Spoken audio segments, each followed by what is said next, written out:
Erdogan akan temui Putin di Rusia. Mau buat aliansi baru. Presiden Turki Recep Tayyip Erdogan dilaporkan akan mengadakan kunjungan ke Rusia pada tanggal 5 Agustus mendatang. Dalam lawatan itu, Erdogan akan berjumpa dengan Presiden Rusia Vladimir Putin di kota Sochi.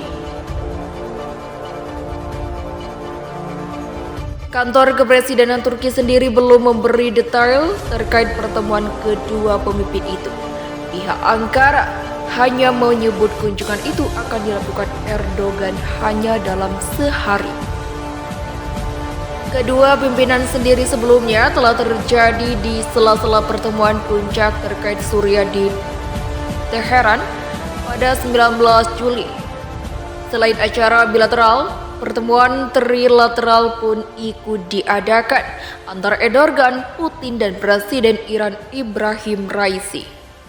Ketiganya berkumpul untuk KTT ke-7 dalam format Astana untuk membahas perkembangan terakhir di Suriah, perang melawan kelompok teror yang menimbulkan ancaman bagi keamanan regional, situasi kemanusiaan, dan kembalinya warga Suriah secara sukarela.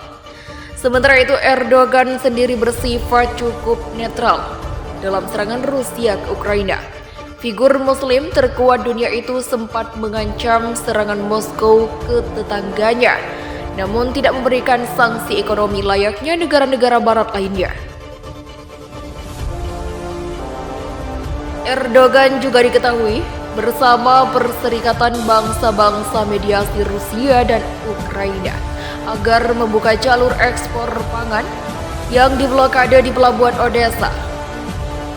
Ukraina memegang peranan penting dalam distribusi pangan global, utamanya terkait biji-bijian.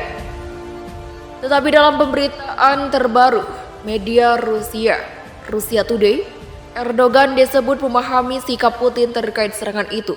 Ia mengatakan Putin meluncurkan serangan itu karena sikap Barat, terutama Amerika Serikat atau AS, yang tak menghargai Rusia.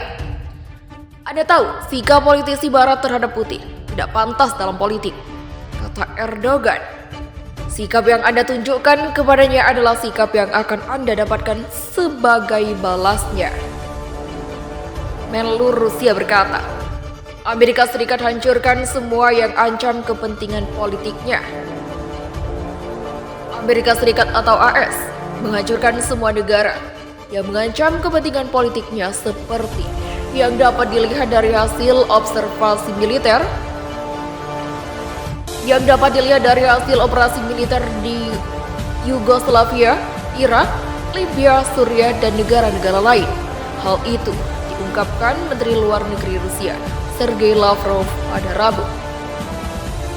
Ketika di masa lalu, rekan-rekan Amerika kami merasa ada ancaman terhadap kepentingan politik mereka, maka ribuan kilometer jauhnya dari pantai Amerika Serikat, mereka membom Yugoslavia pada tahun 1999, Irak pada tahun 2003, Libya pada tahun 2011, dan banyak negara lainnya, kata Lavrov seperti dikutip dari TASS. Tanpa ragu, tanpa penjelas kepada siapapun, mereka melancarkan operasi militer sangat sering dengan dalih palsu, menghancurkan kota, membunuh ribuan warga tak berdosa. Lanjutnya, Lavrov menunjukkan bahwa sebagai akibat dari operasi militer Amerika Serikat, kota-kota seperti Mosul di Irak dan Raqqa di Suriah praktis terhapus dari muka bumi. Saya tidak ingat bahwa Barat beradab progresif dengan cara apapun mengangkat masalah ini, tambahnya. Diplomat top Rusia itu menekankan bahwa saat ini dunia sedang melalui periode sejarah yang penting ketika perlu untuk memilih bagaimana hidup dan dalam bentuk apa menyerahkannya kepada generasi mendatang. Akankah kita hidup di dunia yang mengikuti prinsip-prinsip piagam PBB berdasarkan kesetaraan negara-negara berdaulat, atau di dunia di mana yang terkuat akan mendominasi? Apakah ini benar-benar pilihan kita untuk hidup di dunia barat kolektif di bawah naungan Amerika Serikat? Siapa yang akan memutuskan kapan dan bagaimana mempromosikan kepentingannya. Lavrov berpendapat